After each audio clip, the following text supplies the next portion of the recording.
Namaskar. In this lesson, we shall discuss the consumer protection in United Kingdom and United States of America from a comparative perspective. We have seen that the consumer protection and its need was recognized in India during ancient times. In other parts of the world also, the concept has been recognized during the 19th century and the subsequent times. In this lesson, let us make an attempt to compare the consumer protection in two leading democratic countries, that is United Kingdom and United States of America.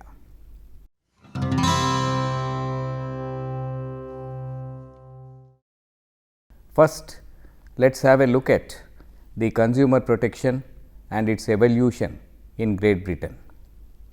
The common law relating to consumer protection in England and other European countries was initially based on the concept of product liability. The classic case of Donoghue versus Stevenson, decided by the House of Lords of England in 1932, had given rise to the law of negligence relating to consumers. This case was concerned with the nature of the duty owed by the manufacturer to the ultimate consumer of his products. In the instant case, the appellant and her friend went to a cave. The friend purchased a bottle of ginger beer and gave it to her. After she consumed the contents of the bottle, the friend poured out the remainder of the bottle, revealing a decomposed snail. She consequently suffered shock and severe gastroenteritis. Even though the appellant was not a party to the contract, that is the purchaser of goods, but still the manufacturer was held liable on the ground that the manufacturer owed a duty of care to the ultimate consumer. Lord Atkin, while explaining the nature of this duty, observed, "A manufacturer of products which he sells in such a form as to show that he intends them to reach the ultimate consumer in the form in which they left him with no reasonable possibility of intermediate examination, and with the knowledge that the absence of reasonable care in the preparation or putting up of the products will result in an injury to the consumer's life or property, owes a duty to the consumer to take reasonable care." The principle laid down in Donoghue versus Stevenson was made applicable also to the suppliers, distributors, retailers, packagers, bottlers and repairers over a period of time. The following cases explain the initial trends of consumer protection in England. In Grant versus Australian Knitting Mills Limited, decided in 1936, the plaintiff purchased a woolen garment from a retailer, and when he wore it, he suffered dermatitis. It was caused due to the presence of excess chemicals which were left negligently in the process of manufacture. Even though the presence of the deleterious chemical was a hidden and latent defect and could not be detected by an examination that could reasonably be made, the manufacturer was held liable for the breach of a duty to take care as between the manufacturer and the plaintiff. In another case, Stennett versus Hancock, decided in 1939, a reconditioned car was supplied to the plaintiff, who drove the car out on business. While taking a turn, one of the rear wheels of the car came off and the plaintiff suffered severe injuries. The manufacturers of the car were held liable since they owed a duty to the plaintiff to take reasonable care to deliver the car in safe condition. In Holmes versus Ashford, decided in 1950, the plaintiff got his hair treated with a dye by a hairdresser. He contracted dermatitis as a result. Even though the label of the bottle contained a detailed and printed instructions containing a warning that it might be dangerous to certain skins, the hairdresser neither made any test before its use nor warned the plaintiff about it. The court held the hairdresser liable for negligence, that is, for his failure to take reasonable care. The above cited cases sufficiently explain that in England, the initial emphasis regarding the consumer protection was on the duty to take reasonable care and the product liability. However, the basis for making the manufacturers and suppliers etc. liable for their negligence were the law of contracts and torts. The early law of contracts was based on the twin doctrines of caveat emptor and sanctity of contracts. By the end of 19th century, the warranty of merchantability had been developed and incorporated as an exception to the caveat emptor rule in the Sale of Goods Act 1893. Slowly and gradually, the doctrine of caveat emptor took the back seat with the advent of more and more legislations like the Restrictive Trade Practices Act 1956 and the Weights and Measures Act 1963, amended in 1976 and 1979. As regards the regulation and control of monopolies in United Kingdom was concerned, the Monopolies and Restrictive Practices Inquiry and Control Act of 1948 was the first law to cover that area. A commission called Monopoly and Restrictive Trade Practices Commission was set up under the Act and was renamed as Monopolies Commission in 1956. This particular body was vested with the power to investigate the mergers also under another statute called the Monopolies and Mergers Act 1965. These legislations were consolidated by the Restrictive Trade Practices Act 1976. With a view to ensure fair trading, the Fair Trading Act 1973 was enacted. The Director General of Fair Trading was vested with many powers, including the power to look into violation of resale price maintenance or laid down instructions or quantities or description of goods, etc. Other legislations enacted to protect the consumers included the Competition Act 1980, the Consumer Safety Act 1978, the Food and Drugs Act 1955, the Prices Act 1974 and the Unfair Contract Terms Act 1977. This list is only illustrative in nature. In Britain, two enormous amount of sales take place on credit. With the availability of credit facilities, the consumers could change their living styles by acquiring various consumer goods. However, to prevent the exploitation of consumers availing credit facility by unscrupulous traders, various legislations like the Hire Purchase Act 1938, the Supply of Goods Implied Terms Act 1973 and the Sale of Goods Act 1979 have been passed. The Consumer Credit Act of 1974 provided many safeguards to the consumers, like the right to information of cash price. All proprietors of consumer credit or hire purchase business are required to obtain licenses from the Director General of Fair Trading after satisfying the authority that they have good credentials. The Consumer Protection Act 1987 has been the primary legislation dealing with consumer protection in United Kingdom till recently. This act consolidated with amendments the Consumer Safety Act 1978 and the Consumer Safety Amendment Act 1986. It also made provisions with respect to the giving of misleading price indications, laying safety requirements, power to obtain information and other allied matters.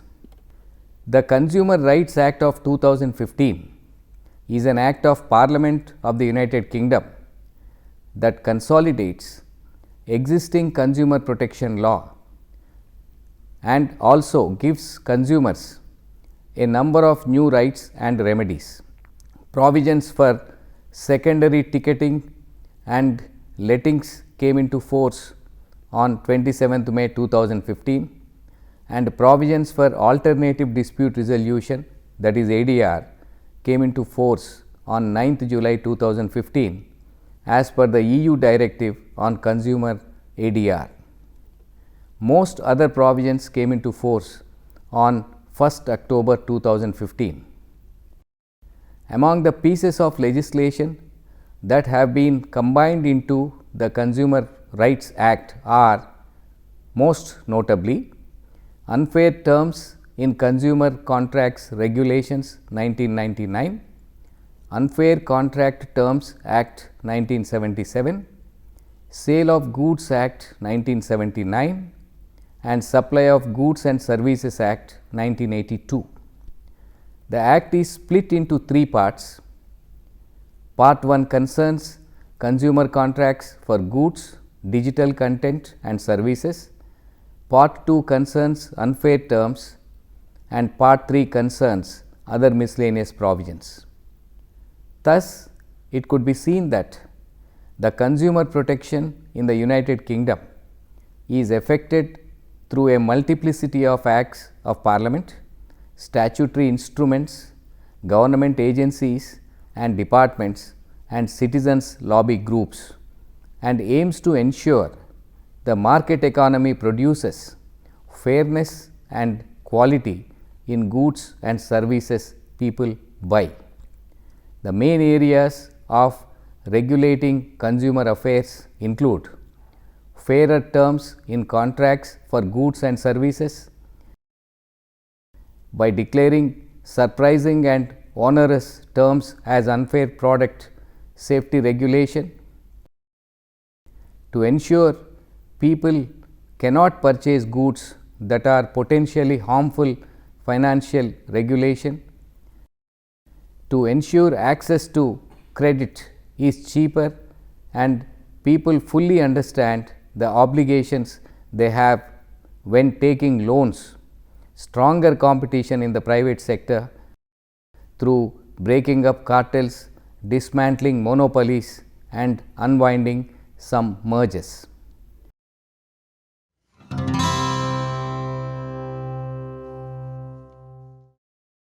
Now coming to the consumer movement in United States of America, it can be seen that the growth of consumerism in United States of America can be better understood by briefly discussing three eras of consumer activism in that country. This followed the application of the rules like caveat emptor or buyer beware and the law of supply and demand.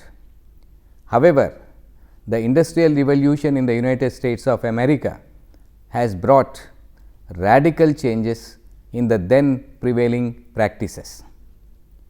When we look at the first era of consumer activism, the industrialization of American life entertained many benefits, but it had its dark side as well. Although most manufacturers of branded goods had been sensitive to associate their names with high quality, some disregarded consumer welfare. For instance, to solve the problem of transporting goods over long distance, chemicals might be used to disguise stale or rancid meat. The 1870s witnessed introduction of first popular Coca-Cola, Wrigley's chewing gum, boxes of Kellogg Brothers, cornflakes and chocolate bars. One can add to this list Kodak cameras and Uneda biscuits. There was optimal level of competition towards the end of 19th century and the beginning of 20th century. Many men in public life such as Supreme Court Justice Louis Brandeis, Wisconsin Senator and Governor Robert La Follette and President Theodore Roosevelt were engaged in regulating the competition. They represented consumer interest and were sympathetic to consumer well-being. In 1887, the Interstate Commerce Commission was established to regulate the railroad industry, setting the precedent for independent regulatory agencies in 1894. The Federal Trade Commission was established to regulate the products. In 1865, a federal law was passed to outlaw the importation of diseased cattle and swine. In 1848, the Import Drugs Act was passed to deal with the counterfeit, contaminated, dilute and decomposed drugs being sold in the USA. The efforts of the anti-adulteration movement culminated in 1906 with the passage of the Pure Food and Drug Act and the Meat Inspection Act. Thus, the first wave of consumer activism in the United States of America was part of the broader progressive movement. It heralded the formation of first consumer organization, the passage of first consumer protection legislation and the attacks on monopolies, trusts and cartels. When it comes to the second era of consumer activism, we can remember ourselves that the first era consumer activism ended in 1910s.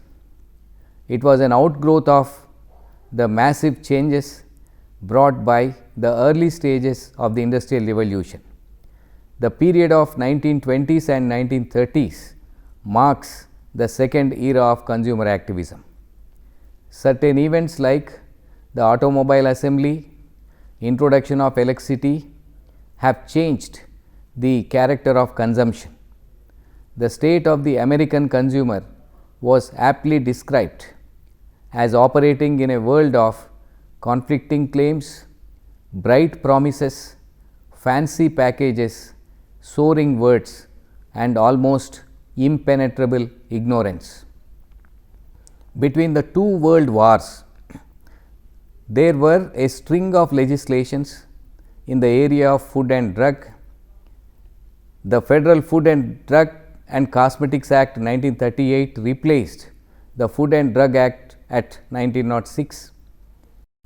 An important amendment was made to the Federal Trade Commission Act of 1914 in 1938, empowering the Federal Trade Commission to regulate deceptive practices in addition to the unfair ones.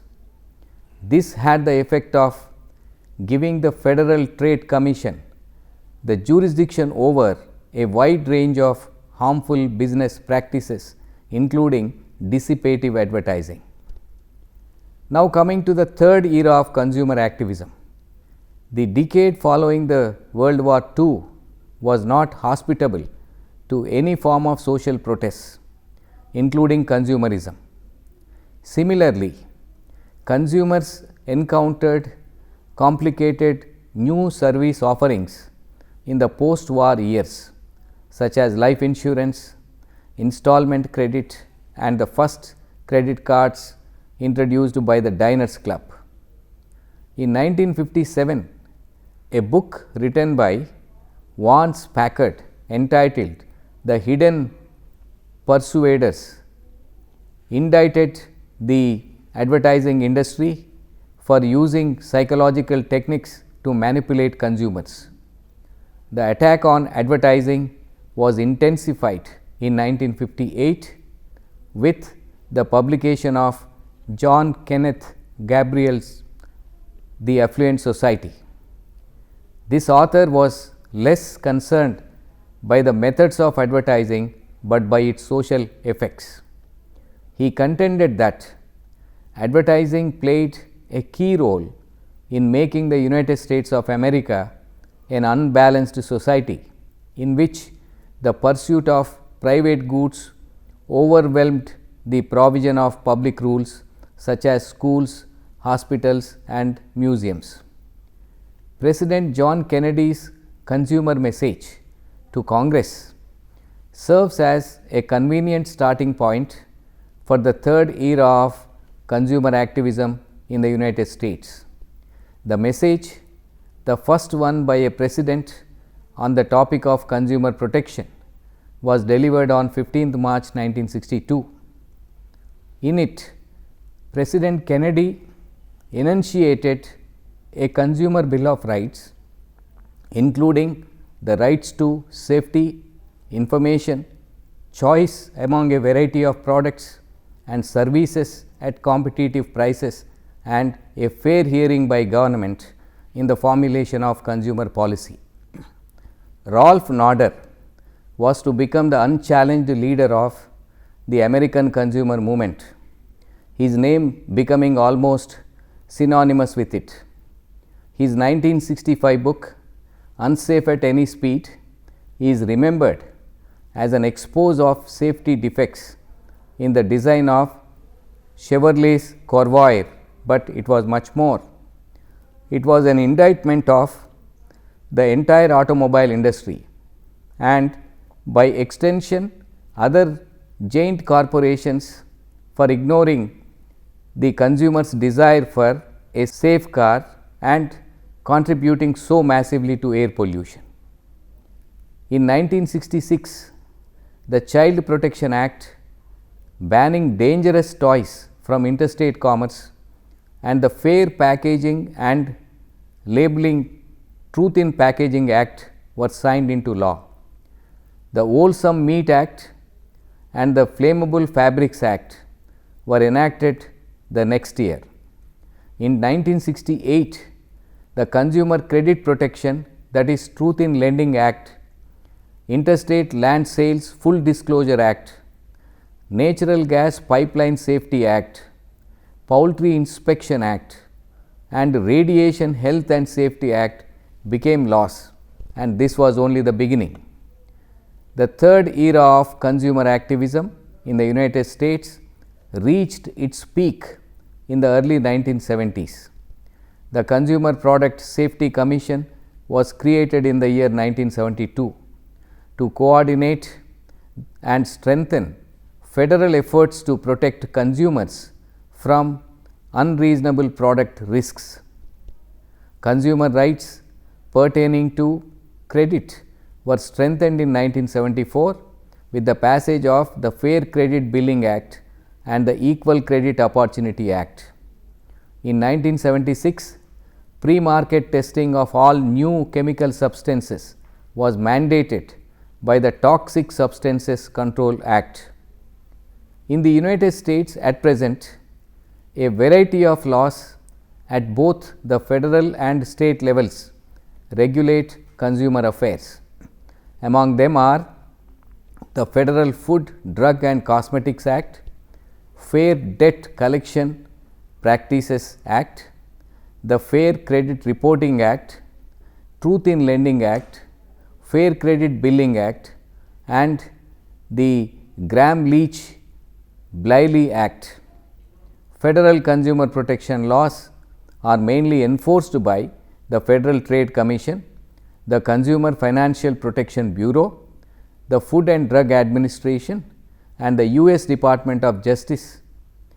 Consumer Product Safety Act gives the Consumer Product Safety Commission the power to develop safety standards and pursue recalls for products. Federal Trade Commission Act created the Federal Trade Commission to prevent unfair competition, deceptive acts, regulate trade, etc. US National Do Not Call Registry allows US consumers to limit telemarketing calls they receive. Pure Food and Drug Act led to the creation of US Food and Drug Administration FDA to regulate foods, drugs and more.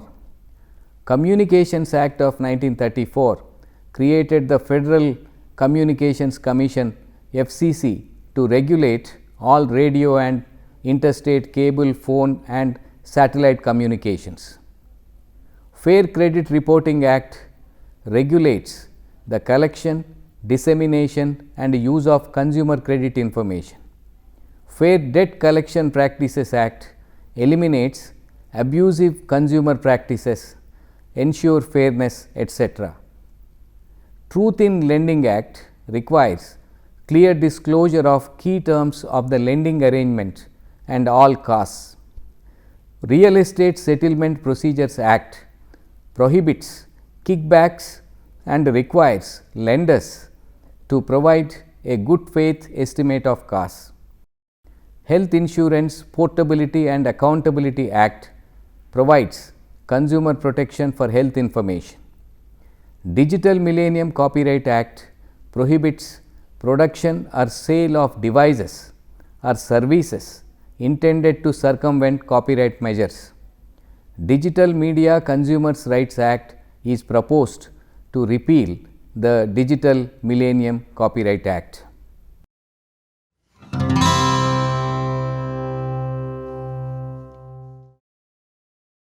A survey of developments in UK and USA shows that the present state of consumer protection is the culmination of efforts made during the last few centuries.